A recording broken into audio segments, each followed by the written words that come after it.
Hello, Bill. Good morning, Matt. I really need to bring out the manometer.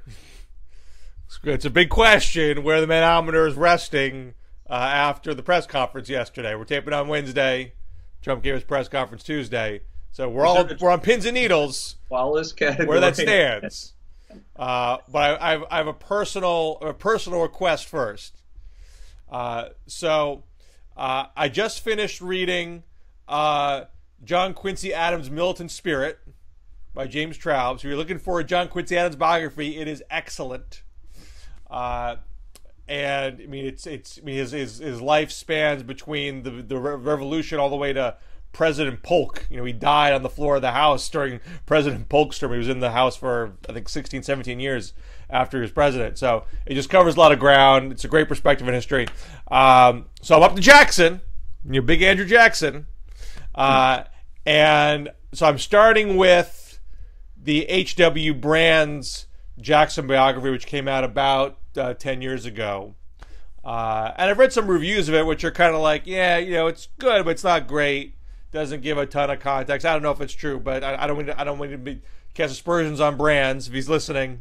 I haven't read it myself yet. I know he's a big fan of the show. But it is a book that is about his life and not just the presidency, which, you know, I usually just want to focus on the presidency. But he's a big figure in history. I feel it's good to get a life story. But I would like to find a book that's just presidency.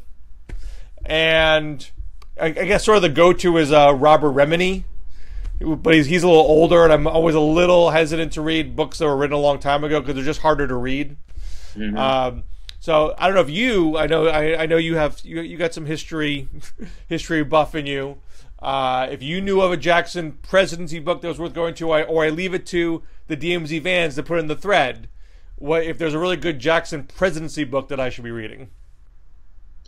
I'm not as well read on that as you. I think the John Meacham book is where the one that's the most recent. That's his life, right?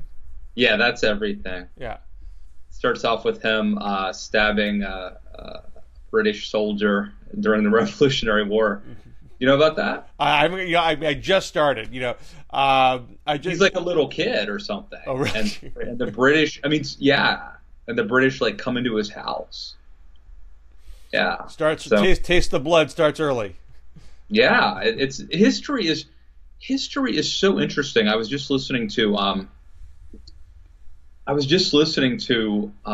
Whistle Stop, the John Dickerson podcast. Yeah, just did a Wilson one. I was very excited about that. Yeah, I heard that one, but I was listening to an old one too. And like, did you know that you know, Key, who wrote the Star Spangled Banner? Key. Francis Scott Key. Francis Scott Key's son was murdered by like a U.S. senator or a congressman or something, or some high-ranking official, because Francis Scott Key's son was sleeping with this guy's wife, and he was murdered, and the guy got acquitted or whatever, and it was the first case in America of being innocent of the insanity plea. Oh, wow. Yeah, because he flew into a rage and murdered Key's son. Huh. Yeah, Key comes up in the Quincy Adams story in the Amistad case, because Key was district attorney or federal attorney and Key was pro-slavery, and as Adams was trying to, in his beginnings of mustering a defense for those of the Africans that were detained, Key was not helpful to Adams. So, you know, a lot of, as we segue into, you know, Charlottesville, you know, one of the themes that comes up on the left is, you know, some people are saying, you know, this isn't us, this isn't America. And, you know, the more negative take on the left is, this is us, this is America, this is baked into America's founding, this has always been there. And if you don't acknowledge that, you're not addressing this problem head on. And I am one to agree with both sides there, and I think it's important to acknowledge both. That we were founded on an American ideal that was initially corrupted by the 3/5 rule and the acceptance of slavery. But the fact that the ideal was there at the beginning is by no means relevant. But it is true that as what Quincy Adams called the slavocracy, the slave power, was deeply entrenched. Quincy Adams felt that it warped good men's minds, like people who he respected as intellectual giants, like John Calhoun, had their minds degraded. So fierce was the power of the slavocracy. That lingered in America for through the Civil War, and even after the Civil War, you couldn't fully stamp it out with Reconstruction. And it lingered for through Jim Crow, and it's still here to this day. But if you did not have the American ideal of equality from the beginning, would you have been able to beat that back, to become a beacon of liberty to the world, to usher in a era of global democracy, which that didn't happen immediately, but eventually did. So these are entrenched forces that have been in America for a long time, coming to a head all over again. And to get back to where Trump is at in the press conference, he said in the first day about Saturday that this is both sides, and we all should cherish our history, which echoed what the white supremacists were saying. Don't take down the statue. And I'm not a huge guy on statue removal, but we don't cherish Confederate history. We learn Confederate history. We understand it. We know where we came from. We know how difficult these issues have been for our country for a long time.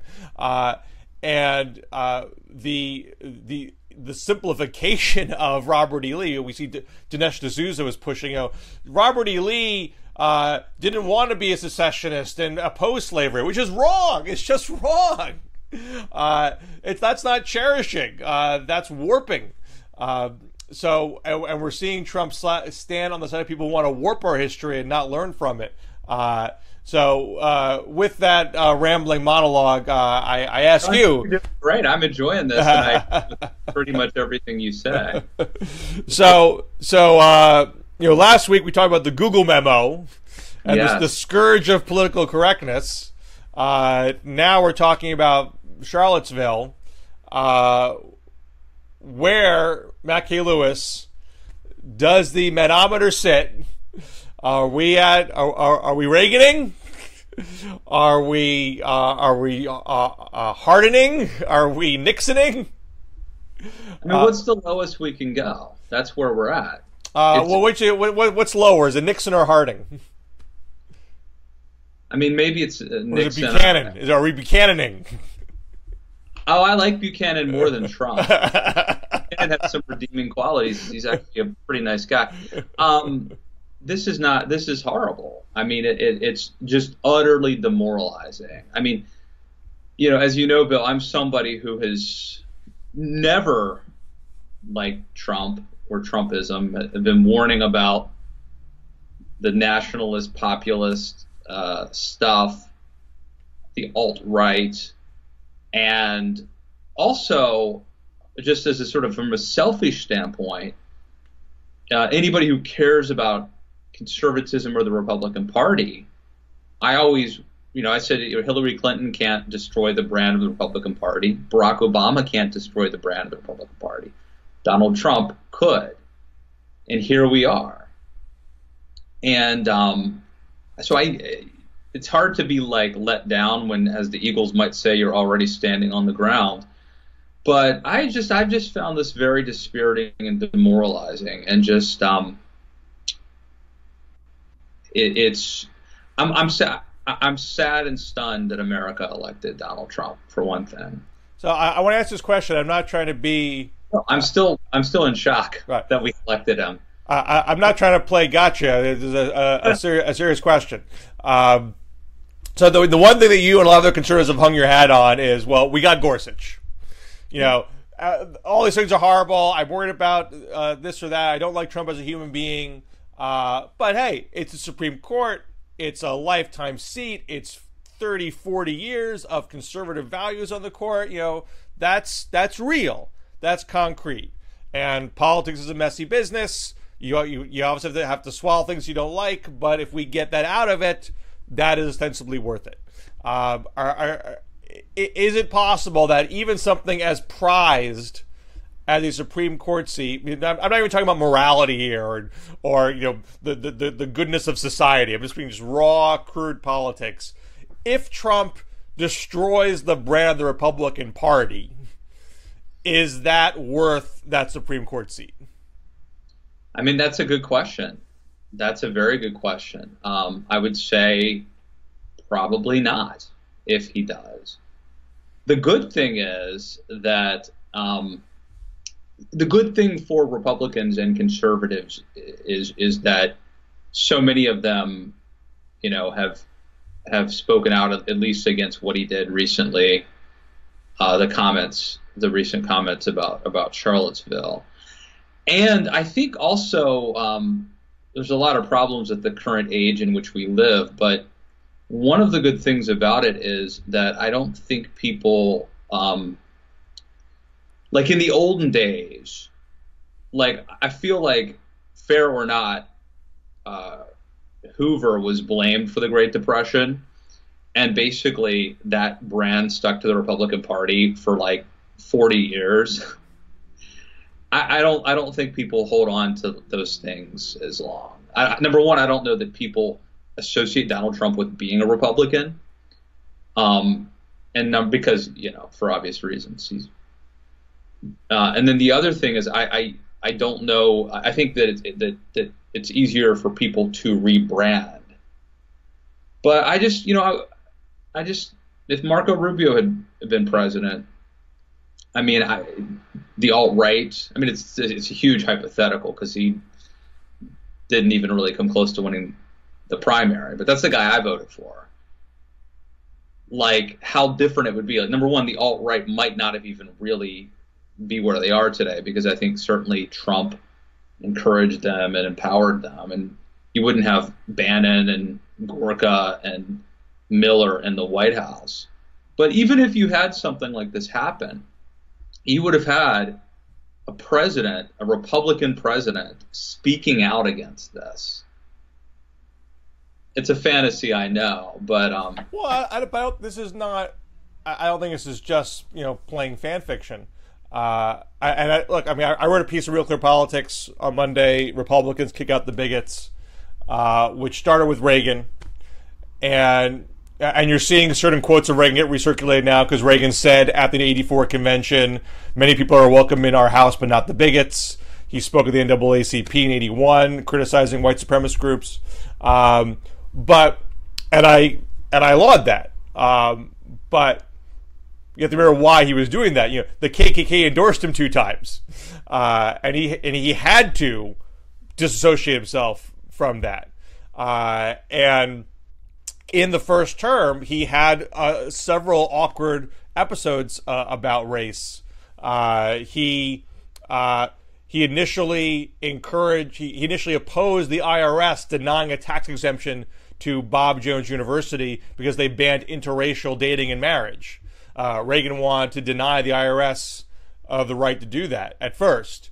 He then backtracked. There was backlash to that, and he backtracked. He said, okay, well, I don't think the IRS should be able to do this unilaterally. Let's pass a law that says they are not allowed to do that. And that bill did not pass, but the Supreme Court sided with the IRS.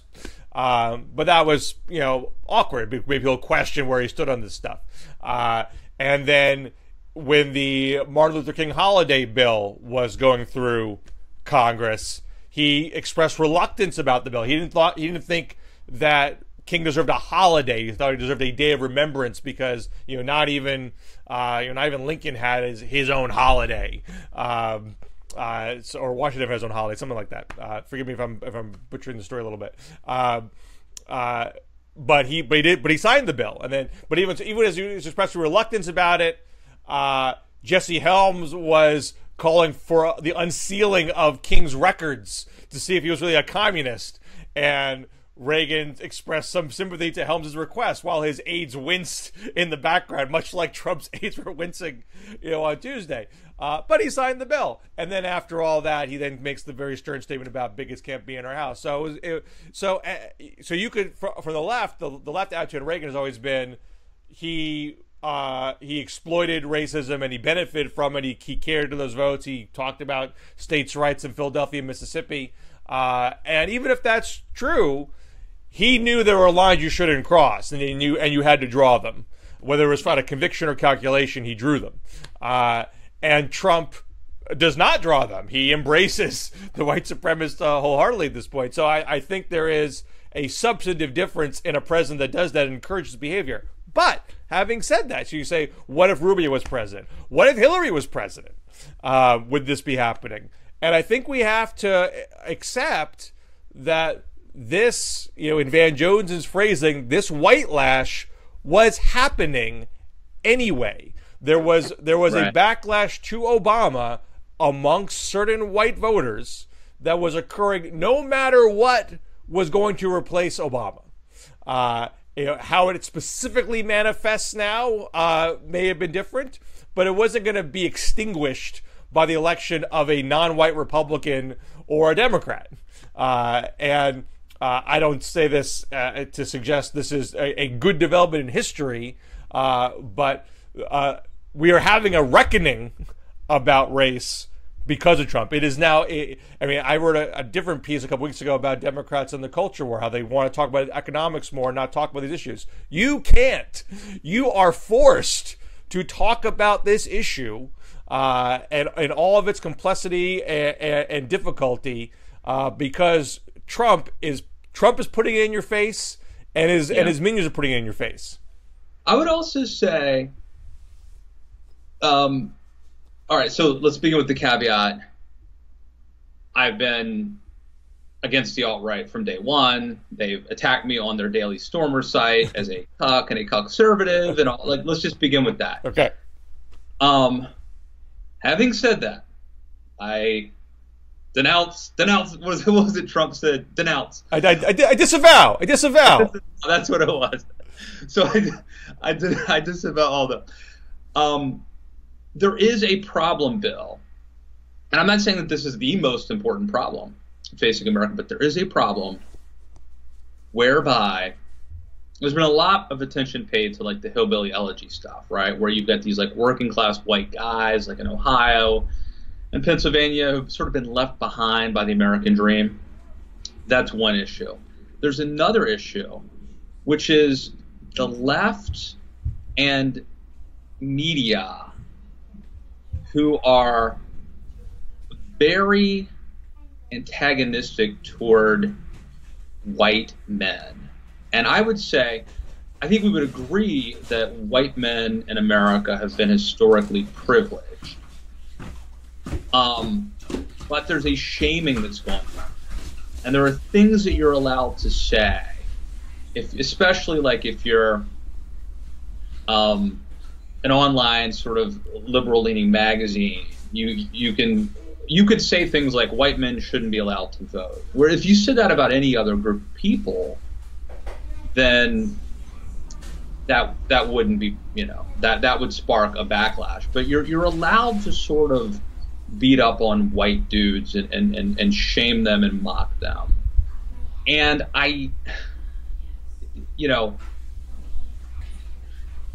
for years, I remember. Hey, special guest star. Someone has to go swimming though, right? Yeah. All right. Bye, Dada. Bye bye.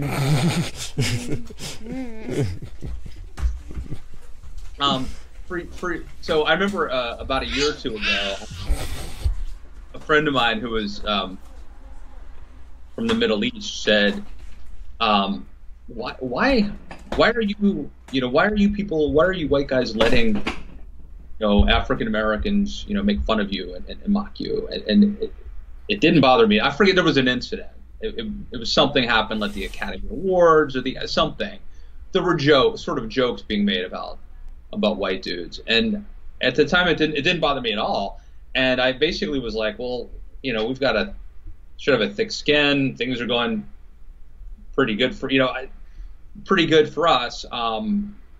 We're the majority, or whites are the majority, in America, historically privileged. And then I started seeing the Trump thing catch on. And I started also thinking about people who don't have whites around the country who don't have it all that well. And there is a thing in the culture, man, in entertainment, in the culture, in the media, where they're being beat up and they're being shamed.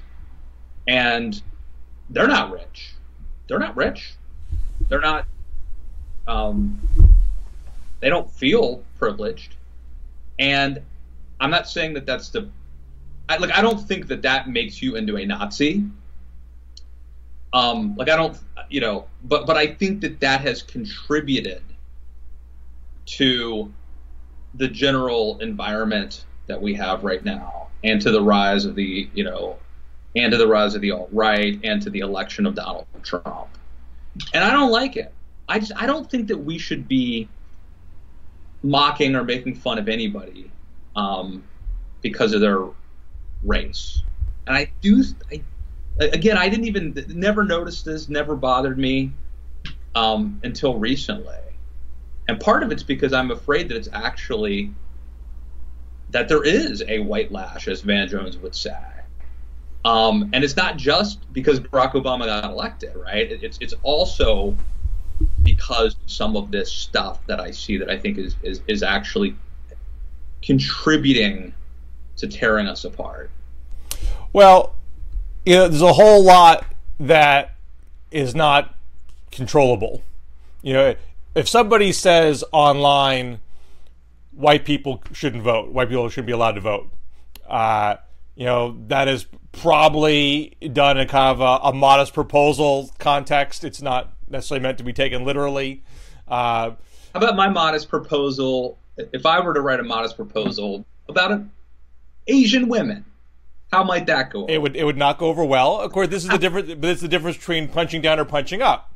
Punching up generally against Asian women. What's that? I'm joking. We're talking privileges in society. If you're taking on white men, that is a form of punching up. From the perspective of the person making the criticism. Yeah. And generally in society, that is not, people don't take as much offense to that as when you punch down. Now, to your point, a lot of white men don't feel like they're in a privileged position, so they don't feel like it is an example of punching up. That's why they take it so badly. But right, I mean, look, if you're if you're Bill Scher and you're living in the lap of luxury in Northampton, Massachusetts, and you're a political celebrity, then you got a pretty thick skin, But what if you're that guy, whose factory closed down or whatever? Well, that's what I'm trying to get at. So, but we're in a situation where people have easy access to soapboxes. You can say almost anything online in a millisecond, and it could go viral if the timing's right, whether you want to go viral or not. So, various things of imperfect, intemperate, easily taken out of context nature will get spread around. There's not going to be adult supervision anymore of our discourse, and so it is inevitable that people are going to have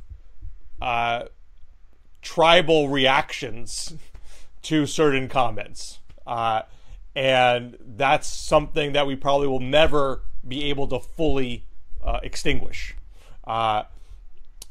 So it's easy for you and I to say, I mean, there's research that's been done that if you confront an individual about their racism, they are not going to accept the point and stop being racist. They're going to take that very badly and dig in their heels. And there's other ways you can, more indirectly approach those subjects if you are a door-to-door canvasser that might get you where you want to go. that is unlikely to, those sorts of more subtle tactics are not going to be adopted en masse in our Facebook, Twitter, social media culture. Not everyone is going to absorb those types of strategies. And that's really bothering me. I think that we're at a point now where, and I think you're right. I think technology is a major contributor to this, social media, but I don't think there's a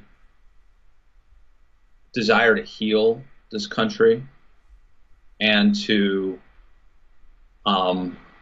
persuade people and to summon people to their better angels. I think there's a desire to fight them and to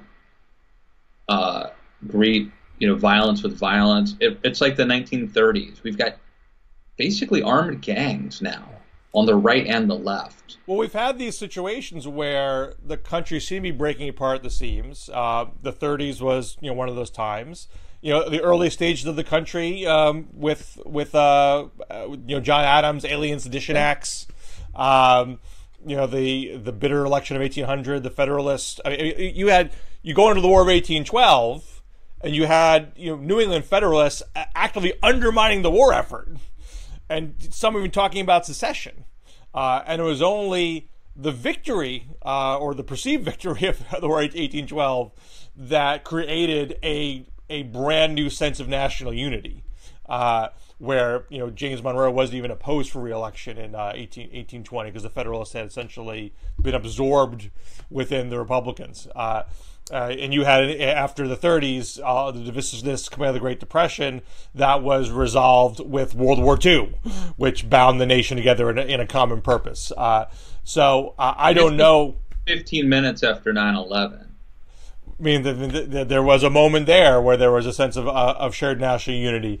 So we're not hoping for a near Armageddon, massive terrorist attack, world war to create that new sense of unity in America. But you can't expect that. I believe that cable, and I go on cable. I believe cable news is driving us apart. I think that social media is. That's the one difference, and I agree. We don't want to go overboard and say that this is a complete. I wrote a column at the Daily Beast a couple months ago. You probably helped edit it, Bill. Provide ideas. Basically, everything Trump has done, there's some precedent for. The difference is, every crazy thing that's ever happened in American history is also, there's an analogy for it right now. Sure. All at once. So again, I don't want to go overboard and say this is unprecedented. We've never seen this before. But the one change is we never had 24/7 cable news showing the footage of what the worst thing that happened on any given day and the worst thing that your political opponent did that day. And we never had Twitter and the ability for any horrible person on either side of the aisle, many sides, to basically have a megaphone and a microphone and to broadcast their toxic message. But that's an is. We are going to live in a social media world. That's not going away. Genie can't go back in the bottle. If you care about finding a path towards, I mean, when I say national unity, it's not going to be we all agree on everything. That's never possible. That's never happened. But a basis of common purpose, which we have had for much of our history. How do we get back there? That requires individual leadership of people who are in the political realm. So that requires not taking the cheap shot every single time. I mean, again, you can't stop every single political actor because any guy who's sitting on a pile of money can run his or her own ad. But if politics was like the DMZ, right? But just as an example, you had an ad in the Georgia 6th race tying John Ossoff to Antifa, which is insane. There is no connection between the candidate and that small political movement. And I don't think it's something that every Republican was doing, but there was a general thrust in all of the anti-Ossoff ads, which was, you vote for him, you vote for the left writ large, and all these awful fringe characters in it. So if that's the way we're going to play our politics, then people in the political elite are dragging people down and putting everybody in these tribal camps. Now, and I think you're right. And I think that that's happening right now. I think there's an attempt to do that on the right, to try to make, it's either out of ignorance or out of devious strategy. But I've definitely seen examples of people trying to basically, well, I'll give you an example. This is a problem. If you believe in Western civilization, remember the Donald Trump Warsaw speech. If you believe in the values of Western civilization, that can be and has been portrayed as being an alt-right or white supremacist thing. I think that's a dangerous conflation, because one is a mainstream conservative, if not American, value, but it's been co-opted in some cases by the neo-reactionaries or whatever, the alt-right. And I think that is actually helping the left portray all conservatives as evil. Well, this is very complicated, because people in the alt-right do talk that way. Yes. Do talk Western civilization in those terms. They're aiding the left when they do that. Right. They're making it easier for people on the left to say, if you believe in Western civilization, then you are a white supremacist. I mean, it becomes incumbent upon somebody who is conservative, who has talked in that kind of language and framing, to explain what they believe is different than the alt-right, and why what they're saying does not come with any inherent sense of bigotry. I mean, I think there are a lot of people who talk in the Western civilization framing who, at their core, believe that Islam is a false religion and that Islam itself needs to be stamped out. It could be a dog with if that's not what you believe, you better very clearly articulate why that is not so, because there are people who do believe that way, who talk that way. Yeah, but now believing in Western civilization is something that used to be, you didn't used to have to defend that, because that was like believing in liberal democracy, believing in the rule of law. Well, sure, but being intolerant. But if you are aware that people who are essentially neo-Nazis and white supremacists are using maybe phrases that you like to use, but they are taking them and using them in a dog whistle way, you can't pretend that's not happening. No, but see, what has happened is now I am fighting to defend turf that should have, now conservatives have an addition, as if our work wasn't already hard enough. Now we're basically taking something that used to be a foregone conclusion, was perfectly legitimate, perfectly within the mainstream of American political thought, and having to burn calories defending it. So they've made our lives much tougher. I mean, they have. I mean, that is a burden I think that conservatives are carrying right now. Whether you like it or not. I mean, you're not going to be able to just say what you said 5 years ago and not deal with those criticisms, because that's in the bloodstream. Example of why the alt-right and this Trump movement is dangerous and damaging to conservatism. So if you're a conservative now, if you're a Republican now, this is sort of where the thrust of my piece from Real Republicans was going, but I'm curious to hear your thoughts about it. I mean, you still hear a lot of people say Trump shouldn't say this, he should say that. And I think, especially if you're a Republican and a conservative, you should be beyond trying to encourage Trump to do the right thing. He is not. Yeah. I don't care. He is Trump. who he I'm is. done with Trump. It's a waste of time and a waste of breath to try to give him advice. And the problem is, this is not a messaging problem. This is not a problem of he needs better talking points. He is a bad person. Right. So you have to say, what am I going to do to save the Republican Party, to save conservatism? How can I use what platform I have to articulate this is what republicanism is, this is what conservatism is. Trump does not identify with that. He is not representative of that. I don't care what this means for the midterm election or 2020. We have to think about the long haul of the viability of this project and our contribution to American democracy, and that's got to come first now. Yeah, but I don't know that winning midterms and disavowing Trump are, mutually exclusive. They might not be. They might be beneficial. Yeah, it may be. It may be. I mean, Trump's out there right now. He's going to be in Arizona in a couple days, and he will probably attack Jeff Flake, the senator, one of the two, and probably attack John McCain. And he might announce. There's speculation that he might announce that he would pardon former Sheriff Joe Arpaio. So a triple whammy. Right.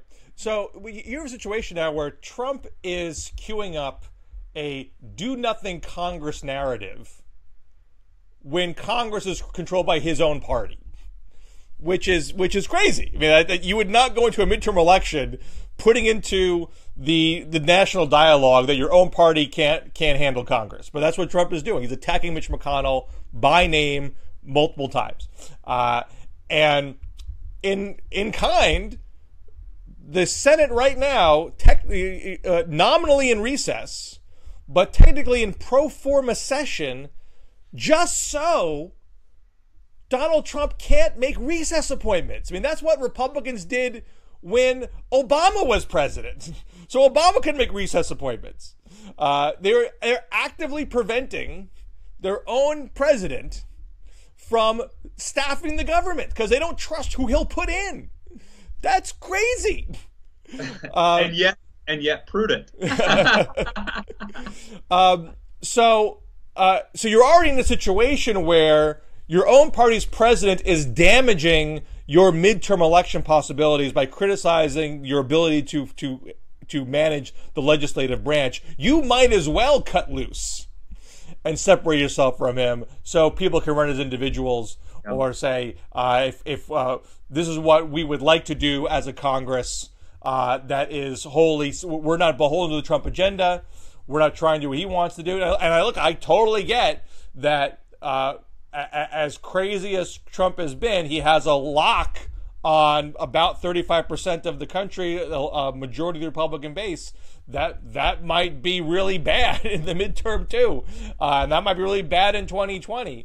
But if you're in a situation where you have concluded Trump is corrosive to the long-term viability of the Republican Party, I think you got to take that short-term hit, or risk it. I agree. I'm done with them. I never liked him, never supported him, and there was always a glimmer of hope that something would. I mean, I never thought he was going to be great, but if John Kelly, I'm sure you saw the pictures of Chief of Staff John Kelly during that press conference. It's like watching a soul die in front of your eyes. But let me ask you this, Bill, just as an aside, because the Kushners, Javanka, currently a few minutes north of me in Vermont on vacation. Vacationing again. Always vacationing. In Vermont. So yeah, do they leave their house? Are they seen in public? I would say they're always vacationing when there's a crisis, but there's a crisis every day. So but they do tend to take a lot of vacations. But let me ask you this. When Ivanka runs, probably as a liberal Democrat, probably as a pro-choice, pro-environment, feminist, liberal Democrat, rich, attractive, you name it, will she be permitted back? Like, will People No. allow her back in? No. Really? No. So you think that you don't think that they'll? I mean, I think this is so remote. I mean, she would have to, fully break. She'd have to be criticizing her father now, when it mattered, when it counted, and say, I'm not part of this, I'm not an aid to this, I'm not complicit. All she does is she does the occasional tweet that sounds superficially liberal and does absolutely nothing to alter policy in the White House or fight things that are awful. This is a separate point. I mean, how can you? Anybody who stays in that White House now is complicit with Trump aiding and abetting white supremacists. Period. I would say I'm going to give a pass to the military. Yes. I'll grant that. Okay, if you're, I'm here to keep his finger off the button. Okay, that's legit. I'll take that. You put him on that wall. You need him on that wall. That's fine. I'll take that. Gary Cohn, who apparently is leaking to the Times or having friends leak to the Times, I'm disgusted. I'm so upset. You're going to hang around for revenue-neutral tax reform? That's so important? You got to stick around for that? Or, well, I stuck around because maybe I get to run the Federal Reserve. I'm sorry, buddy. That's not good enough. You don't need to stay. I think McMaster, Kelly, and Mattis should stay. Well, Kelly at this point is not in a military post. What's that? Kelly is not a military post right now. No, but he is. I think we need him there. I feel more comfortable. I'd sleep a little better with him there. Not that he's doing a hell of a great job, but yeah, I mean, he's managing the flow of information to the president better. That somehow is. Yeah. Anyway, so just with those three caveats. All right. So speaking of inter-party division. I think what's going on in Alabama right now, utterly fascinating. So we just had a special election primary there, which Roy Moore, former Judge Roy Moore, came in first. The incumbent interim senator. By 9 points, right? What's that? Roy Moore won. He's up by 9 points. I didn't see the final returns, but it was around 8 or 9, I think, when I was going to bed. He was in the upper 30s, and Strange was in the low 30s. So Congressman Mo Brooks, he came in third. Luther Strange, the incumbent interim senator, came in second. So it's a more Strange runoff. Meanwhile, we talked about the Democratic side in the last show. Robert Kennedy Jr. Did not make the cut. Doug Jones, who prosecuted the Birmingham white supremacist bombers from the 60s that killed African-American children, had a successful prosecution, I believe, in the 80s. He is another Democratic standard bearer. And Moore seems to have the leg up for the Republican runoff. But, so Strange had McConnell's backing. McConnell's PAC put tons of money into that race. $8 million, right? What's that? I think it was reported $8 million. Right. You have Senate races coming up that actually involve control of the Senate. Alabama, you should assume, is going to stay in Republican hands. Why would you be spending a lot of money there is a bit odd. But no, I explained that last week. Well, right. Go back and watch the tape, everybody. Right. But McConnell obviously thinks that you can't trust Roy Moore in the Senate. You can trust Luther Strange. Moore and Brooks, their message was Strange is tied to McConnell, tied to the Republican establishment. These are the people that failed to repeal Obamacare. This is the swamp. We have to drain the swamp. Be like Trump. Trump confuses everything and endorses Strange, while at the same time is attacking McConnell for being part of the establishment swamp. So now you have a one-on-one race where Roy Moore, as people may know, is beloved by social conservatives, fought to keep the Ten Commandments in the courtroom, refused to execute the Supreme Court order on equal marriage rights. And the ads against Moore have been he's greedy and corrupt because he drew a salary as a head of a nonprofit and that attack seems to be falling flat. But you have in Politico today that the McConnell forces, or at least it's not been decided, but are considering a scorched earth campaign against Moore in the runoff. Well, let me stop you there. Okay. A couple things. One, Mitch McConnell versus Matt Bevin. McConnell knows how to take down people in primaries. Number two, Thad Cochran versus whoever ran against Thad Cochran in Mississippi. That was a McConnell production as well. And that one, they won a runoff, which the traditional, conventional wisdom is that if you're the incumbent, and you make it to a runoff, but you don't win outright, you're toast, right? But those two examples you gave, those examples you gave, McConnell beat Bevin in a primary. McConnell, longtime senator, deep ties to the state, knows people's names. And Thad Cochran, Mississippi, longtime guy. Both go up against, upstarts, people who did not have long records of service. These were like Tea Party new guys. Roy Moore is not a newbie. True. He has been in the trenches in the fight for social conservatism for more than a decade. He has deep ties in that state. Strange is the newbie, relatively speaking. He was state attorney general before. He had lost statewide races in the past. More than a decade. It's like 25 years. Yeah. I mean, at least 20 years. I mean, the Ten Commandments fight was in the early Bush years. I don't know exactly what he was doing before then, but clearly this guy is not someone he's not some blogger parachuting in. Yeah. So much harder guy to take down. Did you see Trump's tweet this morning? On Alabama? Yeah. I did not. He basically congratulated them both. There you go. There you go. He's gonna so that would suggest he's gonna undercut Strange and accept whoever comes in.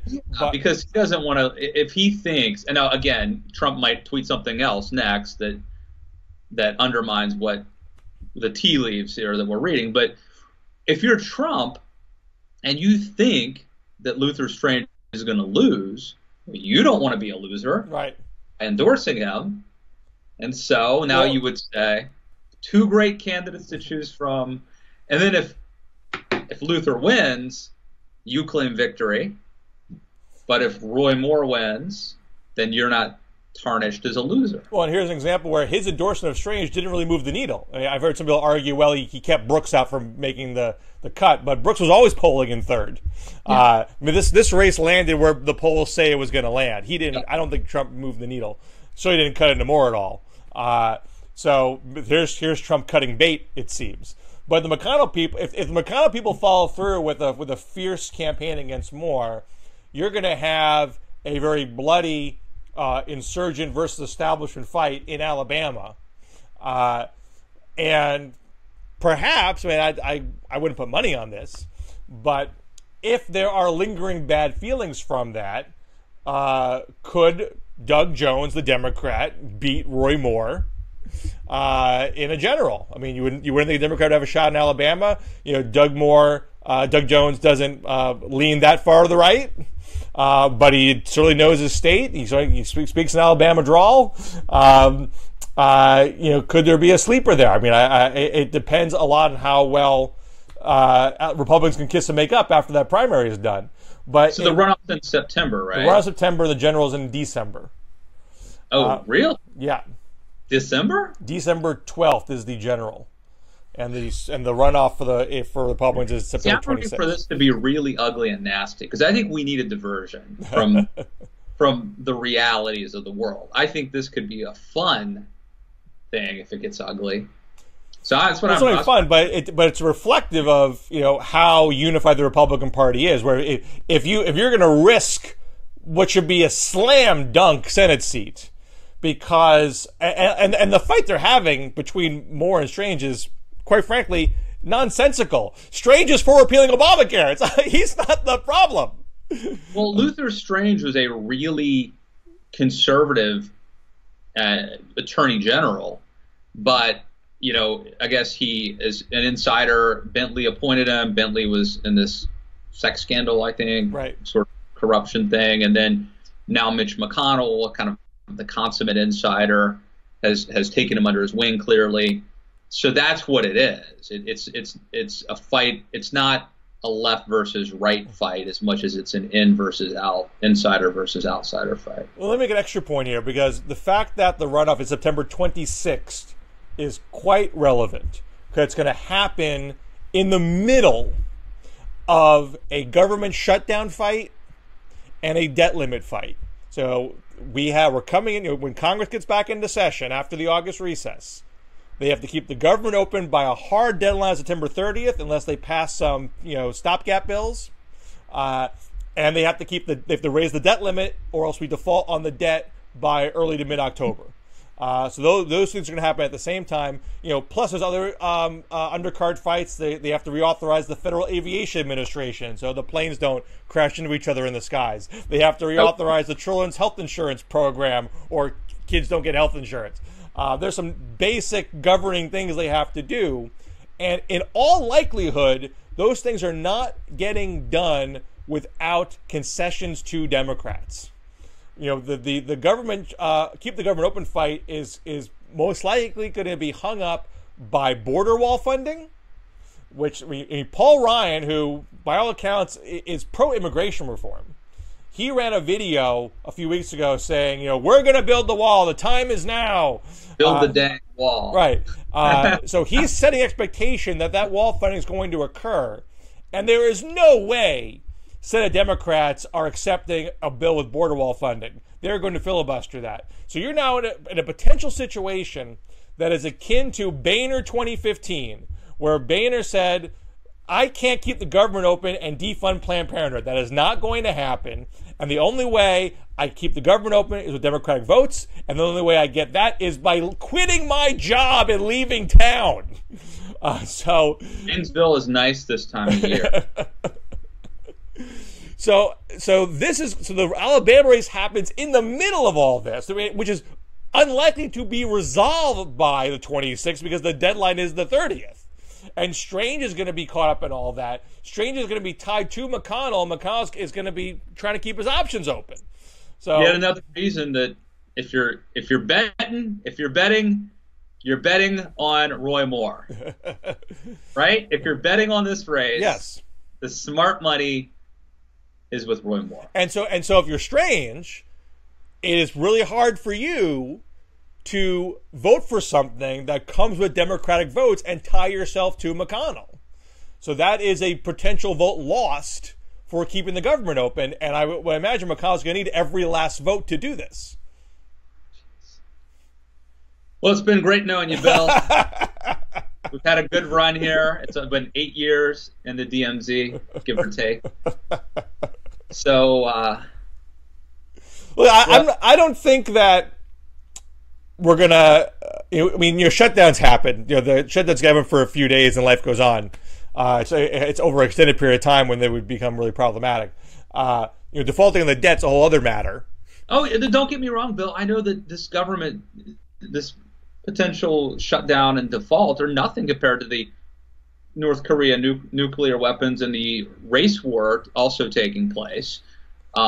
So it's almost the same diversion that the Mississippi Senate race is. Perhaps we should. I won't put you on the spot here, but I think everyone should be thinking about what are the odds that Speaker Ryan has a job by October 1st. What are the odds that Mitch McConnell can stay as majority leader? Well, October 1st. I don't want to say that I predicted John Boehner's exodus, but you remember this, Bill? On this show, yeah, I do. I said, I think it's within the realm of possibility that John Boehner is going to step down right after the Pope addresses Congress. Yeah, you did. It's pretty amazing. Yeah. I think that Paul Ryan will survive October. We shall see.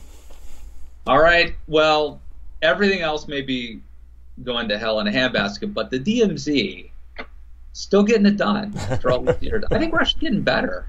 Well, yeah, I just saw Trump today praising Kim Jong Un.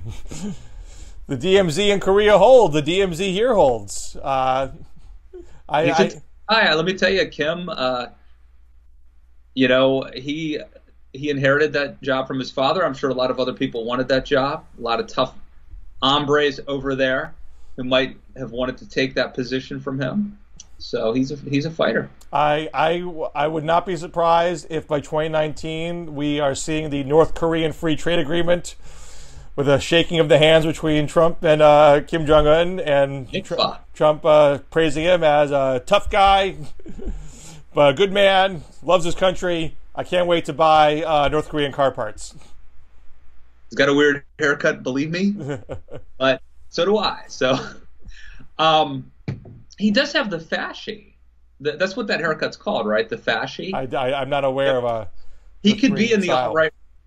He could be in the Richard Spencer rally with that haircut. Yeah, everyone should watch the John Oliver North Korean segment from Sunday, which was quite good, and by no means favorable to North Korea, but did a good job of pointing out that a lot of North Korean rumors are not accurate. They take things that are already inherently awful, then an extra spin gets put on them. So.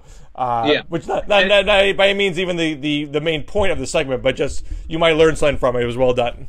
All right, and I hate to end like this, but I do want to bring up, because tying this together, North Korea with the attacks on the white guy. One of them, and again, I'm not saying this wasn't Barbara Waters or Tom Brokaw who said this, but there were liberal bloggers at places like the Huffington Post, when Otto Warmbier was arrested, who were like mocking him and being like, "Oh, this is great. This guy, how you like that white privilege now?" This is a guy that North Korea ended up murdering. Like, that's an example of what I'm talking about. Yes, that was that was not a kind thing to say to someone who has been incarcerated by North Korea. Not nice. We need to be better than that. We need to do better than that. That's why we have this show, the DMZ. And that's why you should follow us on Twitter. Absolutely. We'll balance it. This is a civil conversation. Always good to talk to you, Matt K. Lewis. Good talking to you, Bill K. Scher. A for what it's worth. I had to become Matt K. Lewis because all those other. So you don't have the problem. There's not a lot of other Bill Schers. There are other Bill Schers, actually, but they're not in the. There are other Bill Schers in the country. I know that they're not in the political punditry realm. There are other Schers in D.C. There's a Brent Scher at the Free Beacon. Yes, yeah. There's a Peter Scher, I think, who had some government jobs back in the day. I mean, I'm not related to, but dox these other Matt Lewises. If anybody out there can do that, forget I said that. If it happens, from the right, I'm Matt Lewis. Always a pleasure, Bill Scher. So I'm away next week. Yeah, and then I'm away. So we got to figure out a bit of a late August schedule, but at minimum, I will talk to you after Labor Day. With substitutes, we take a couple of weeks off. That's to be decided by the suits and corporate. So let's. Anything to plug? I had the Real Clear Politics piece that I mentioned. I can't remember if we talked before my last Politico piece about Democrats and veterans. Yeah, we talked about that last week. That was the last thing I wrote before Real Clear Politics. Those are the two big things. All right, well, check out my podcast, Matt Lewis in the News. Follow us on Twitter at DMZ Show, and we'll see you, Bill, whenever you get back. Are you going with the Javanka crew? Are you? I'm not going to Vermont. I'm not going to any Trump compounds. All right. It's a humble Airbnb vacation for the shares. I will see you in September, most likely. Take care. All right. See ya.